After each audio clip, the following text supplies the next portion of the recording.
ஏசாயா தீர்க்கதரிசியின் புஸ்தகம் 14ஆம் அதிகாரம். கர்த்தர் யாக்கோபுக்கு இறங்கி பின்னும் இஸ்ரவேலரை தெரிந்து கொண்டு அவர்களை அவர்கள் தேசத்திலே தாபரிக்க பண்ணுவார். அந்நியரும் அவர்களோடு சேர்க்கையாக்கி யாக்கோபின் வம்சத்தோடே குடிக்கொள்வார்கள்.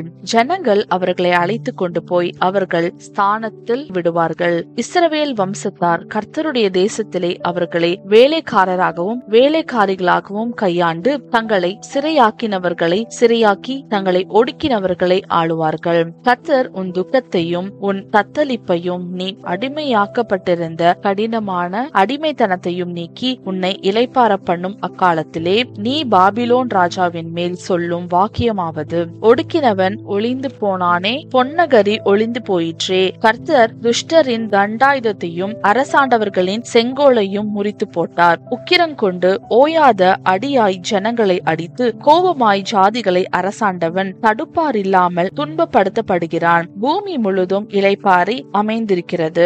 கம்பீரமாய் முழங்குகிறார்கள் தேவதாரு விருட்சங்களும் லீபனோனின் கேதுருக்களும் உன் நிமித்தம் சந்தோஷப்பட்டு நீ விழுந்து கிடந்தது முதற்கொண்டு எங்களை வெட்ட வருவார் ஒருவரும் இல்லை என்று சொல்லுகிறது. கீழே இருக்கிற பாதாளம் உன் நிமித்தம் அதிர்ந்து உன் வருகைக்கு எதிர்கொண்டு பூமியில் அதிபதிகளாயிருந்து செத்த ராட்சதர் யாவரையும் உன் நிமித்தம் எழுப்பி ஜாதிகளுடைய எல்லா ராஜாக்களையும் அவர்களுடைய சிங்காசனங்களிலிருந்து எழுந்திருக்க பண்ணுகிறது. அவர்கள் எல்லாரும் உன்னை நோக்கி, நீயும் எங்களை போல பலட்சியமானாயோ, எங்களுக்கு சமானமானாயோ என்று சொல்லுவார்கள். உன் ஆடம்பரமும் உன் வாத்தியங்களின் முழக்கமும் பாதாளத்தில் தள்ளுண்டு போயிற்று. புழுக்களே உன் படுக்கை, பூச்சிகளே உன் போர்வை, அதிகாலையின் மகனாகிய விடிவெள்ளியே நீ வானத்திலிருந்து விழுந்தாயே. ஜாதிகளை ஈனப்படுத்தினவனே, நீ தரையிலே விழ வெட்டப்பட்டாயே. நான் வானத்துக்கு ஏறுவேன், தேவனுடைய நட்சத்திரங்களுக்கு மேலாக என் சிங்காசனத்தை உயர்த்துவேன். வடபுறங்களில் உள்ள ஆராதனை கூட்டத்தின் பர்வதத்திலே வீற்றிருப்பேன் என்றும், நான் மேகங்களுக்கு மேலாக உன்னதங்களில் ஏறுவேன், உன்னதமானவர்க்கு ஒப்பாவேன் என்றும் நீ உன் இருதயத்தில் சொன்னாயே. ஆனாலும் நீ அகாதமான பாதாளத்திலே தள்ளுண்டு போனாய். உன்னை காண்கிறவர்கள் உன்னை உற்று பார்த்து உன்னை குறித்து சிந்தித்து, இவன்தானா பூமியை தத்தளிக்கவும் ராஜ்யங்களை அதிரவும் செய்து உலகத்தை வனாந்திரமாக்கி அதன் நகரங்களை அழித்து சிறைப்பட்டவர்களை தங்கள் வீடுகளுக்கு போக விடாமல் இருந்தவன் என்பார்கள். ஜாதிகளுடைய சகல ராஜாக்களும் அவரவர் தங்கள் அறையிலே மகிமையோட கிடத்தப்பட்டிருக்கிறார்கள். நீயோ அழுகி போன கிளையை போலவும் பட்டய குத்தால் கொலையுண்டவர்களின் உடுப்பை போலவும் ஒரு குழியின் கற்களுக்குள்ளே கிடக்கிறவர்களைப் போலவும் காலால் மிதிக்கப்பட்ட பிணத்தை போலவும் உன் கல்லறைக்கு புறம்பாய் எரிந்து விடப்பட்டாய். நீ அவர்களோட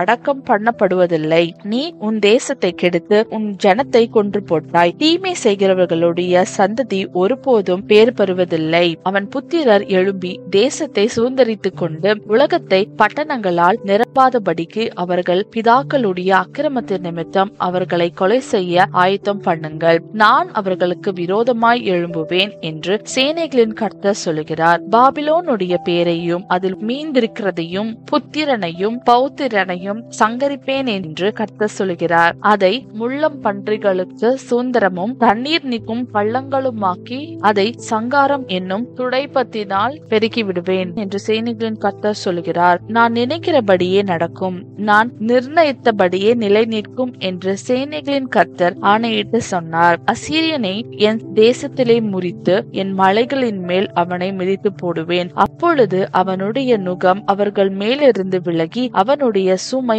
அவர்கள் தோளிலிருந்து நீங்கும். தேசம் அனைத்தின் மேலும் நிர்ணயிக்கப்பட்ட யோசனை இதுவே, சகல ஜாதிகள் மேலும் நீட்டப்பட்டிருக்கிற கையும் இதுவே என்றார். சேனைகளின் கர்த்தர் இப்படி நிர்ணயித்திருக்கிறார். யார் அதை வியர்த்தமாக்குவான்? அவருடைய கை நீட்டப்பட்டிருக்கிறது, யார் அதை திருப்புவான்? ஆகாஸ் ராஜா மரணமடைந்த வருஷத்திலே உண்டான பாரம் என்னவென்றால், முழு பெலிஸ்தியாவே உன்னை அடித்த கோல் முறிந்ததென்று அக்களிப்பாயிராதே. பாம்பின் வேரிலிருந்து கட்டுவிரியன் தோன்றும், அதன் கனி பறக்கிற அக்கினி சர்ப்பமாயிருக்கும். தரித்திரனின் தலைப்பிள்ளைகள் திருப்தியாய் புசித்து எளியவர்கள் சுகமாய் படுத்திருப்பார்கள். உன் வேரை பஞ்சத்தினாலே சாக பண்ணுவேன், உன்னில் மீதியானவர்களை அவன் கொன்று போடுவான். வாசலே அலறு, நகரமே கதறு, பெலிஸ்தியாவே நீ முழுதும் கரைந்து போகிறாய். ஏனென்றால் வடக்கே இருந்து புகைக்காடாய் வருகிறான், அவன் கூட்டங்களில் தனித்தவன் இல்லை. இல்லை. இப்போதும் இந்த ஜாதியின் ஸ்தானாபதிகளுக்கு என்ன உத்தரவு சொல்லப்படும்? கர்த்தர் சீயோனை அஸ்திபாரப்படுத்தினார், அவருடைய ஜனத்தில் சிறுமையானவர்கள் அதிலே திடன் கொண்டு தங்குவார்கள் என்பதே. ஆமென்.